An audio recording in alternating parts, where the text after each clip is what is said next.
Innal hamdalillah nahmaduhu wa nasta'inuhu wa nastaghfiruh wa na'udzu billahi min shururi anfusina wa sayyiati a'malina. May yahdihillahu fala mudhillalah wa may yudlil fala hadiyalah. Asyhadu an la ilaha illallah wahdahu la syarikalah wa asyhadu anna Muhammadan abduhu wa rasuluh. Qala Allahu jalla wa ala, ya ayyuhalladzina amanu taqullaha haqqa tuqatih wa la tamutunna illa wa antum muslimun. Ya ayyuhan nasu taqu rabbakumul ladzi khalaqakum min nafsin wahidah wa khalaqa minha zawjaha wa batha minhuma rijalan katsiran wa nisaa'a wattaqullaha alladzi tasaaluna bihi wal arham innallaha kana 'alaikum raqiba. Ya ayyuhalladzina amanu taqullaha wa qulu qawlan sadida yuslih lakum a'malakum wa yaghfir lakum dunubakum wa man yuti'illaha wa rasulahu faqad faza fawzan 'azima. Wa qala Rasulullah sallallahu alaihi wasallam, fa inna asdaqal hadithi kitabullah wa khairal hadi hadi Muhammadin sallallahu alaihi wasallam wa syarrul umuri muhdatsatuha fa inna kulla muhdatsatin bid'ah wa kulla bid'atin dhalalah wa kulla dhalalatin finnar. Amma ba'du, ibadallah, jamaah sidang Jumat rahimani Allah wa iyyakum jami'an. Sekarang ini ya kita berada di akhir-akhir dari bulan Dzulqa'dah. Tepatnya tanggal 22 bulan Dzulqa'dah. Artinya sebentar lagi 7 atau 8 hari lagi kita akan masuk bulan Dzulhijjah. Yang mana bulan Dzulhijjah ini adalah bulan yang amat istimewa di sisi Allah Subhanahu wa taala. Bulan yang memiliki banyak keutamaan dan keberkahan di dalamnya. Oleh karena itu kaum muslimin, azani Allah wa iyyakum jami'an, pada kesempatan khutbah siang hari ini khatib akan sedikit menyampaikan tentang keutamaan bulan Dzulhijjah dan amalan-amalan yang disyariatkan pada bulan tersebut. Sehingga nantinya tatkala kita masuk bulan tersebut, kita sudah memiliki ilmu tentang keutamaan bulan tersebut, ya, sehingga kita tidak meremehkan, kita tidak menyepelekan bulan tersebut. Juga kita sudah memiliki ilmu amalan-amalan apa saja yang disyariatkan pada bulan tersebut, sehingga pada bulan tersebut kita dapat yang meraih banyak kebaikan, keberkahan pada bulan Dzulhijjah tersebut. Kaum muslimin, a'azani Allah wa iyyakum jami'an.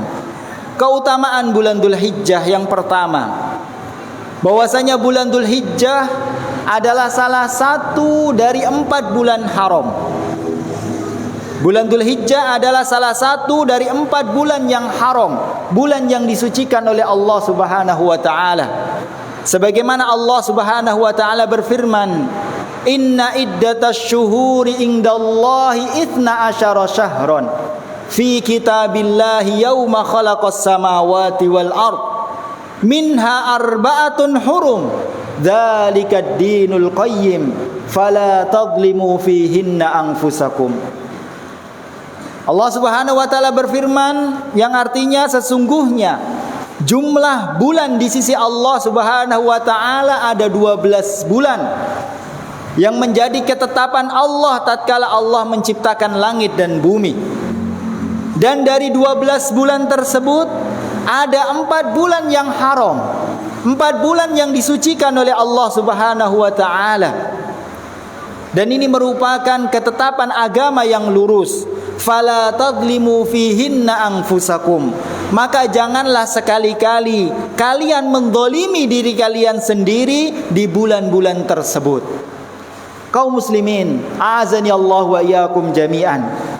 Pada ayat tersebut Allah Subhanahu wa taala yang menunjukkan kepada kita bahwasannya bilangan bulan yaitu bulan dalam kalender Islami, bulan Hijriyah, bahwasanya jumlahnya ada 12 bulan.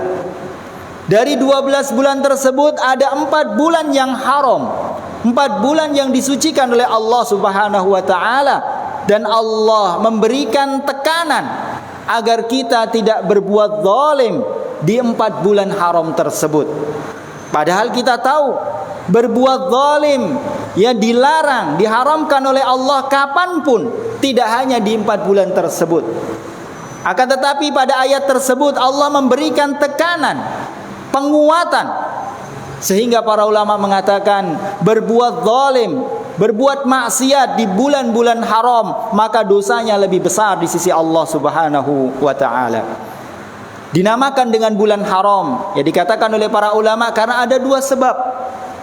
Yang pertama, karena orang-orang jahiliyah dahulu yang mereka sepakat ya di bulan haram tersebut tidak boleh melakukan ya pembunuhan atau peperangan. Jadi tidak boleh melakukan peperangan atau pembunuhan di bulan-bulan haram tersebut. Kemudian sebab yang kedua kenapa dinamakan dengan bulan haram? Karena dosa dan kemaksiatan, kezaliman yang dilakukan di bulan-bulan tersebut, dosanya lebih besar di sisi Allah Subhanahu wa taala. Apa 4 bulan haram tersebut? Dijelaskan oleh Rasulullah sallallahu alaihi wasallam dalam sebuah hadis. Rasulullah bersabda, "As-sanatu isna asyara syahron, minha arba'atun hurum." 1 tahun ada 12 bulan. Dari 12 bulan tersebut ada 4 bulan haram. Salah satun mutawaliyat. 4 bulan haram ini yang 3 berurutan. Dzulqa'dah, Dzulhijjah, wal Muharram. Dan yang satu lagi kata Rasulullah, wa Rajabun alladzi baina Jumada wa Sya'ban. Dan yang keempat adalah bulan Rajab yang letaknya setelah bulan Jumadi, sebelum bulan Sya'ban. Jadi dalam hadis tersebut Rasulullah menyebutkan 4 bulan haram, yaitu Dzulqa'dah, Dzulhijjah, Muharram, dan bulan Rajab. Dan sebagian para ulama kaum muslimin a'azani Allah wa iyyakum jami'an, ya di antaranya adalah Zubair, ya Sa'id bin Zubair, dan yang lainnya mereka mengatakan bahwasannya dari 4 bulan yang haram tersebut, maka bulan Dzulhijjah adalah bulan yang paling utama, bulan yang paling mulia. Sebagaimana dikatakan oleh Imam Ibnu Rajab Al-Hambali rahimahullah. Maka ini menunjukkan tentang keutamaan dan keistimewaan bulan Dzulhijjah. Kemudian yang kedua kaum muslimin, a'azani Allah wa iyyakum jami'an, keutamaan bulan Dzulhijjah, yaitu bahwasanya Allah Subhanahu wa taala dalam sebuah ayat Allah bersumpah dengan 10 hari pertama bulan Dzulhijjah. Dan kita tahu, ya tidaklah Allah Subhanahu wa taala bersumpah dengan makhluknya kecuali menunjukkan keagungan dan keistimewaan makhluk tersebut. Jadi kalau Allah bersumpah dengan makhluknya, maka menunjukkan makhluk tersebut adalah makhluk yang agung, makhluk yang istimewa di sisi Allah Subhanahu wa taala. Dalam surat Al-Fajr ayat yang kedua, Allah Subhanahu wa taala berfirman, ayat yang pertama, wal fajr walayalin ashar, demi waktu fajar dan demi malam-malam yang 10. Dan mayoritas ulama ahlu tafsir, ya di antaranya Ibnu Katsir, beliau mengatakan yang dimaksud dengan malam-malam yang 10 yaitu 10 hari pertama bulan Dzulhijjah. Ya sebagaimana dikatakan oleh Ibnu Abbas radhiyallahu an. Maka pada ayat tersebut walayalin ashar, dan demi malam-malam yang 10, maksudnya yaitu demi 10 hari pertama bulan Dzulhijjah. Jadi Allah Subhanahu wa taala bersumpah dengan 10 hari pertama bulan Dzulhijjah. Ini menunjukkan ya bahwasannya hari-hari tersebut merupakan hari yang agung, hari yang istimewa di sisi Allah Subhanahu wa taala. Kemudian yang ketiga kaum muslimin, azani Allah wa iyyakum jami'an, keutamaan bulan Dzulhijjah yang ketiga, bahwasannya di dalam bulan Dzulhijjah terdapat satu hari yang sangat agung, terdapat satu hari yang paling istimewa, hari yang sangat bersejarah, yaitu hari Arafah. Tepatnya yaitu pada tanggal 9 bulan Dzulhijjah. Hari Arafah adalah hari yang paling agung. Bahkan dikatakan khairu yaumin yaumu Arafah. Sebaik-baik hari dalam satu tahun adalah hari Arafah. Hari di mana Allah Subhanahu wa taala paling banyak membebaskan hamba-hambanya dari api neraka. Sebagaimana Rasulullah sallallahu alaihi wasallam bersabda, "Ma min yaumin aktsaru min an yu'tikallahu fihi 'abdan minan nar min yaumi Arafata."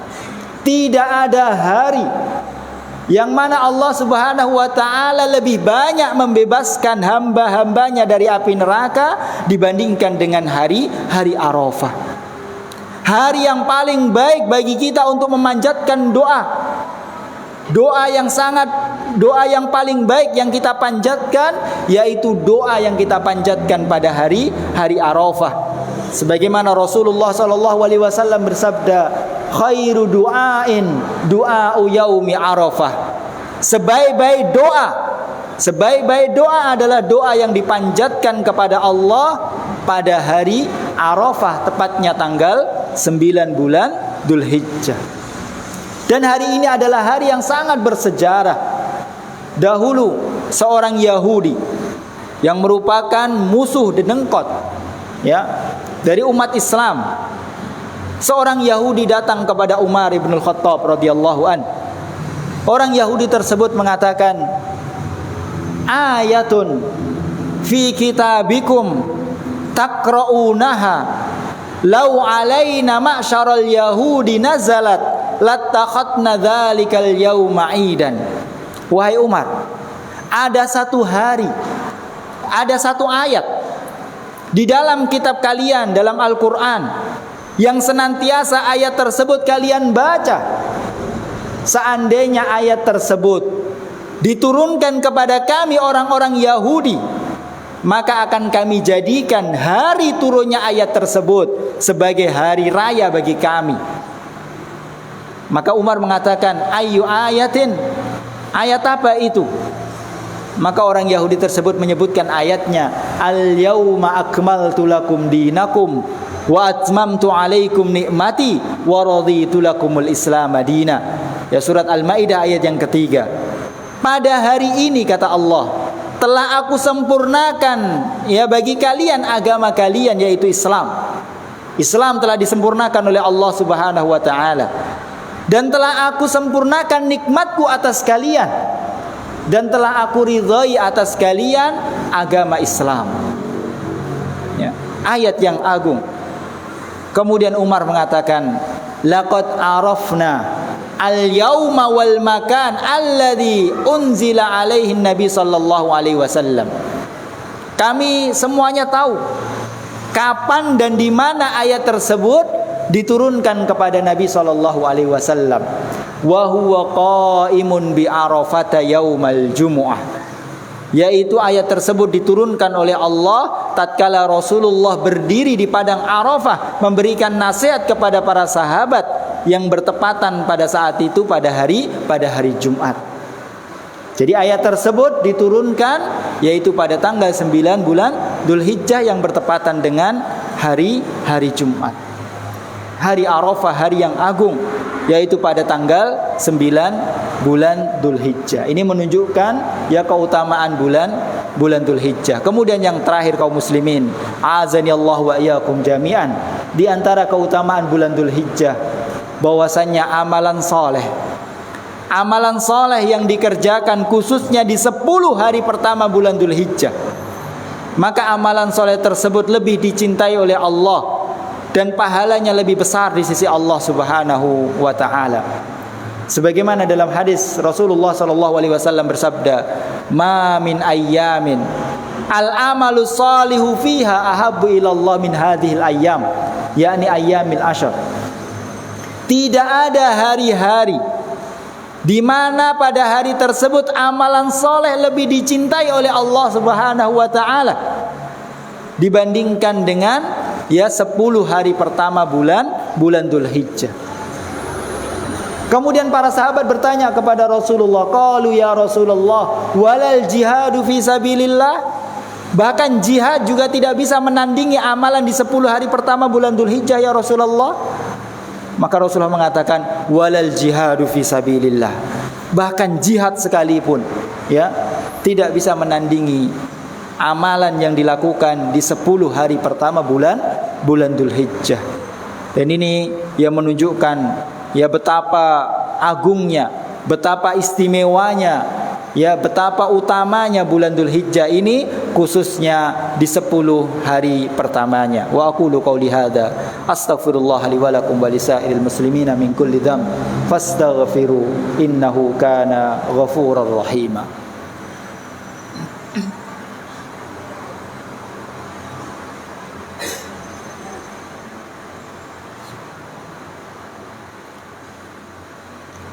Alhamdulillahi rabbil alamin. Wassalatu wassalamu ala asrafil anbiya'i wal mursalin nabiyyina Muhammadin wa ala alihi wa ashabihi ajma'in. Kaum muslimin jamaah sidang Jumat rahimani Allah wa iyyakum jami'an. Pada khutbah yang pertama telah kita sebutkan ya beberapa keutamaan bulan Dzulhijjah. Maka pada khutbah yang kedua ini ya sedikit kita akan sampaikan amalan-amalan yang disyariatkan untuk dikerjakan di bulan tersebut. Secara umum kaum muslimin, azani Allah wa iyyakum jami'an, seluruh amalan soleh maka sangat ditekankan, sangat dianjurkan untuk kita kerjakan, khususnya di 10 hari pertama bulan Dzulhijjah.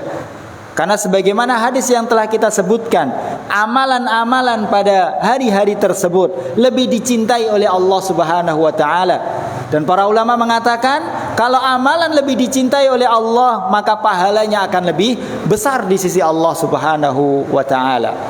Akan tetapi di sana ada beberapa amalan khusus yang disyariatkan di bulan Dzulhijjah. Yang pertama yaitu haji dan umrah. Haji yang merupakan ya kewajiban bagi orang-orang yang dimudahkan oleh Allah Subhanahu wa taala untuk bisa melakukan perjalanan. Dan haji merupakan salah satu dari rukun-rukun Islam. Ya. Dan haji ya keutamaannya Rasulullah SAW pernah bersabda, al-umratu ilal umrah kafaratun lima bainahuma. Antara satu umroh dengan umroh berikutnya maka ada penghapusan dosa di antara keduanya. Wal hajjul mabrur laisa lahul jazaa illal jannah. Dan haji yang mabrur maka tidak ada balasan bagi amalan tersebut kecuali surga Allah Subhanahu wa taala. Akan tetapi kaum muslimin, azani Allah wa iyyakum jami'an, ya tentunya ya haji ini hanya bisa dilakukan bagi orang-orang yang diberikan ya keluasan rezeki oleh Allah Subhanahu wa taala. Akan tetapi karena rahmatnya Allah Subhanahu wa taala, maka Allah Subhanahu wa taala memberikan pahala seperti pahala haji untuk amalan-amalan yang mungkin bisa kita kerjakan. Ya seperti contohnya yaitu salat isyraq. Ya, salat isyraq atau salat syuruk. Yang kata Rasulullah sallallahu alaihi wasallam, "Man shallal ghada'a fi jama'atin, thumma qa'ada yadhkurullaha hatta tatlu asy-syams, thumma shalla rak'ataini, kana lahu ka ajril haji wal umrati tamatan." Kata Rasulullah, barang siapa yang mengerjakan salat subuh dengan berjamaah, salat subuh dengan berjamaah, kemudian setelah selesai salat dia duduk di masjid berzikir kepada Allah, yang melakukan ya ibadah-ibadah, kegiatan yang bermanfaat, membaca Al-Quran atau yang lainnya sampai terbitnya matahari. Kemudian setelah terbit matahari dia mengerjakan salat 2 rakaat sebelum dia pulang. Maka kata Rasulullah, maka bagi dia seperti pahala haji dan umroh sempurna. Jadi sempurna kita mendapatkan pahala haji dan umroh, yaitu salat isyraq. Kemudian amalan yang berikutnya yang disyariatkan di bulan Dzulhijjah yaitu memperbanyak puasa sunnah di 9 hari pertama. Memperbanyak puasa sunnah di 9 hari pertama bulan Dzulhijjah. Sebagaimana ini yang dilakukan oleh Rasulullah sallallahu alaihi wasallam. Dalam sebuah hadis dikatakan, "Annan nabiyya sallallahu alaihi wasallam kana yasumu Asyura wa tis'an min Dzulhijjah wa salasata ayyam minasyahr." Sesungguhnya Rasulullah sallallahu alaihi wasallam senantiasa berpuasa Asyura tanggal 10 bulan Muharram, dan beliau berpuasa 9 hari pertama di bulan Dzulhijjah dan 3 hari di setiap bulannya. Ya. Akan tetapi kalau kita sulit untuk mengerjakan puasa selama 9 hari, maka yang sangat ditekankan, yang sangat ditekankan yaitu pada tanggal 9 bulan Dzulhijjah atau yang dinamakan dengan puasa Arafah. Ya, tatkala Rasulullah ditanya tentang puasa Arafah tersebut, maka Rasulullah mengatakan, ya yukaffiru as-sanatal lati qablaha wa sanatal lati ba'daha. Puasa Arafah, puasa tanggal 9 bulan Dzulhijjah dapat menghapuskan dosa 1 tahun yang lalu dan 1 tahun yang akan datang. Kemudian amalan yang berikutnya kaum muslimin a'azani Allah wa iyyakum jami'an, amalan yang terakhir yang kita sebutkan yaitu menyembelih hewan kurban. Ya, bagi orang-orang yang dimudahkan rizkinya oleh Allah Subhanahu wa taala, ya maka hendaknya dia menyembelih hewan kurban di tanggal 10 bulan Dzulhijjah atau di hari-hari tasyrik. Dan ini merupakan perintah Allah Subhanahu wa taala, sebagaimana Allah Subhanahu wa taala berfirman, "Fasholli li rabbika wanhar." Maka dirikanlah salat untuk Rabbmu dan menyembelihlah. Di situ Allah menggabungkan perintah untuk mengerjakan salat dan menyembelih, karena 2 ibadah tersebut adalah ibadah yang sangat agung dan merupakan bentuk syukur yang sebaik-baiknya dari seorang hamba kepada Allah Subhanahu wa taala. Jadi menyembelih adalah wujud syukur yang paling baik dari seorang hamba atas rizki-rizki yang Allah Subhanahu wa taala berikan kepada kita. Dan selama Rasulullah sallallahu alaihi wasallam tinggal di Madinah, beliau tidak pernah meninggalkan ibadah menyembelih hewan kurban ini. Ya tentunya ini ibadah yang dilakukan oleh orang-orang yang memiliki kemampuan untuk bisa membeli hewan kurban. Kaum muslimin azani Allah wa iyyakum jami'an, akhirnya kita memohon kepada Allah agar Allah memberikan kepada kita ilmu yang bermanfaat dan Allah memberikan kepada kita kemudahan, taufik dan hidayahnya untuk bisa mengamalkan ilmu-ilmu yang telah Allah ajarkan kepada kita. Innallaha wa malaikatahu yusholluna 'alan nabi ya ayyuhalladzina amanu shallu 'alaihi wa sallimu taslima. Allahumma shalli 'ala Muhammad wa 'ala ali Muhammad kama shallaita 'ala Ibrahim wa 'ala ali Ibrahim innaka Hamidum Majid. Wa barik 'ala Muhammad wa 'ala ali Muhammad kama barakta 'ala Ibrahim wa 'ala ali Ibrahim innaka Hamidum Majid. Rabbana zalamna anfusana wa illam taghfir lana wa tarhamna lanakunanna minal khasirin. Rabbana la tuzigh qulubana ba'da idh hadaitana wa hab lana min ladunka rahmah innaka antal wahhab.